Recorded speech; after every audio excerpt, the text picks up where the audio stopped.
SNMPTN 18216539. Di sini saya akan menjelaskan mengenai problematika kesadaran siswa terhadap bahaya radikalisme, narkoba, dan korupsi, perspektif 5.0. Adapun poin yang akan dibahas, yang pertama yaitu kurangnya sosialisasi dari pemerintah tentang bahaya radikalisme, narkoba, dan korupsi, dan yang kedua adalah solusi dari keempat masalah tersebut berdasarkan data teoretik dan empirik. Yang pertama yaitu kurangnya sosialisasi dari pemerintah terhadap bahaya radikalisme, narkoba, dan korupsi.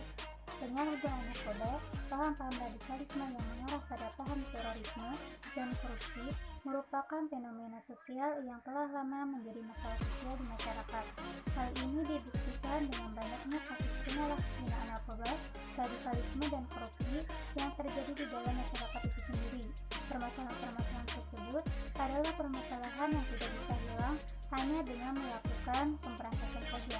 Namun, perlu adanya edukasi atau sosialisasi kepada masyarakat secara umum. Dalam mengantisipasi potensi penyalahgunaan narkoba, radikalisme, dan korupsi ini, pemerintah berupaya untuk melakukan sosialisasi dan edukasi kepada masyarakat dalam bentuk pelatihan atau penyuluhan mengenai dampak buruk dari penyalahgunaan narkoba, dan pemerintah juga berupaya untuk mencegah berkembangnya paham radikalisme adalah dengan sosialisasi masif kepada masyarakat bahwa potensi ancaman paham radikalisme nyata adanya. Namun, pemerintah masih kurang dalam mensosialisasikan mengenai bahaya narkoba, radikalisme, dan korupsi ini kepada masyarakat, apalagi untuk masyarakat yang kurang mengenyam pendidikan yang disebabkan kurangnya ekonomi untuk menjalankan pendidikan.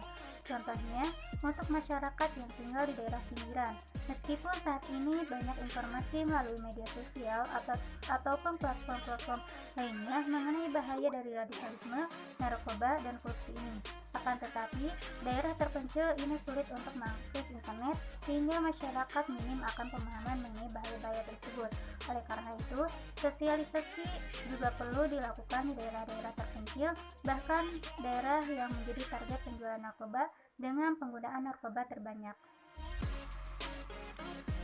Untuk sosialisasi atau penyuluhan mengenai narkoba ataupun radikalisme dan korupsi ini tidak dapat dilakukan oleh pemerintah itu sendiri. Keterlibatan pemerintah desa, sekolah, tokoh agama, tokoh masyarakat, pemuda, dan keluarga sangat penting dalam membantu BNN atau pemerintah untuk memberantas penyalahgunaan narkoba ataupun radikalisme dan korupsi. Karena penyalahgunaan ataupun bahaya-bahaya yang disebutkan tadi itu bisa dilakukan melalui apa saja dan mana saja.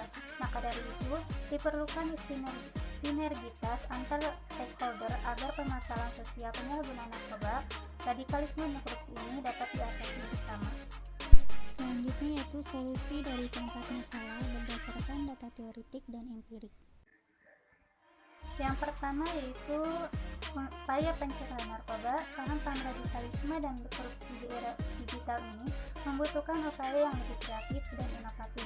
Selain optimalisasi media daring seperti media sosial saat ini, sudah ada platform digital yang bisa menjadi ruang bagi anak muda, contohnya untuk mengekspresikan gerakan anti narkoba, baik melalui vlog. Program tersebut bernama Win ID atau Rumah Edukasi Anti Narkoba. Ini merupakan sebuah media dari anak muda dan untuk anak muda yang menyuarakan pesan-pesan bahaya narkoba, narasi-narasi, dan lainnya. Dengan hal tersebut dapat meningkatkan daya baca peserta didik karena media tersebut adalah media yang ada pada abad 21 dan yang sangat banyak diminati oleh para pelajar terutama untuk SMA.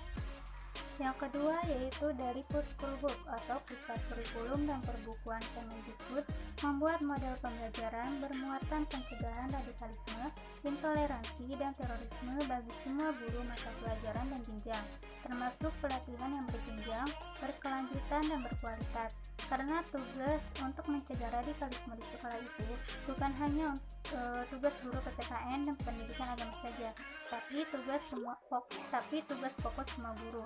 Melalui penyusunan kurikulum yang memuat isu-isu bahaya radikalisme, narkoba, dan korupsi ini diharapkan menjadi bagian dan upaya pencegahan narkoba, radikalisme, dan korupsi masuk ke sekolah.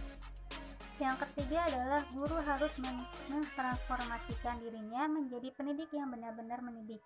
pendidik yang tak lepas dari misi kebangsaan, mencerdaskan kehidupan bangsa. Semua guru mata pelajaran harus diberikan wawasan kebangsaan yang baik. Selain itu, guru mesti menyegarkan keterampilan mengajarnya, praktik pembelajaran yang menarik, kreatif, berpikir kritis, dan berpusat pada siswa. Inilah tantangan yang mesti dilakukan guru sekarang, apalagi yang diajar adalah generasi Z yang bahasa zamannya berbeda dengan gurunya yang berasal dari generasi X. Bahkan sebelumnya, tinggalkan pembelajaran yang memberi ruang prioritas bagi guru jangan lagi mendoktrin di depan kelas. Mendidik itu bukan proses doktrinasi, tapi proses pembangunan karakter melalui argumen dan dialog. Yang keempat ialah selain dengan sosialisasi menggunakan seminar ataupun penyuluhan, pemerintah juga dapat memanfaatkan media sosial sebagai wadah untuk mensosialisasikan mengenai bahaya radikalisme, narkoba, dan korupsi. Tetapi masih banyak yang menyalahgunakan media sosial, misalnya yang dilakukan kelompok radikal. Hal tersebut menurut Minardi bisa ditangkal dengan beberapa cara. Salah satu cara yang telah dilakukan oleh komunitas saat ini adalah menutup akun-akun yang bersifat radikal. Minardi juga menerangkan bahwa radikalisme juga ditangkal oleh masing-masing individu dengan cermat memilih informasi. Dia menyarankan untuk mengonfirmasi terlebih dahulu informasi yang diterima sebelum menyerah dan menyebarkannya kepada orang lain. Dari hal tersebut, pendampingan dari orang tua siswa itu sendiri dengan memberikan perhatian dan kasih sayang, pihak sekolah harus melakukan pengawasan yang ketat terhadap gerak-gerik anak didiknya, karena biasanya penyebaran atau transaksi narkoba ataupun masuknya radikalisme dan korupsi ini sering terjadi di sekitar lingkungan sekolah. Yang tak kalah penting adalah pendidikan moral dan keagamaan harus lebih ditekankan kepada siswa, karena salah satu penyebab terjerumusnya anak-anak ke dalam lingkaran setan ini adalah kurangnya pendidikan moral dan keagamaan yang mereka serap, sehingga perbuatan tercela seperti ini pun akhirnya mereka jalani.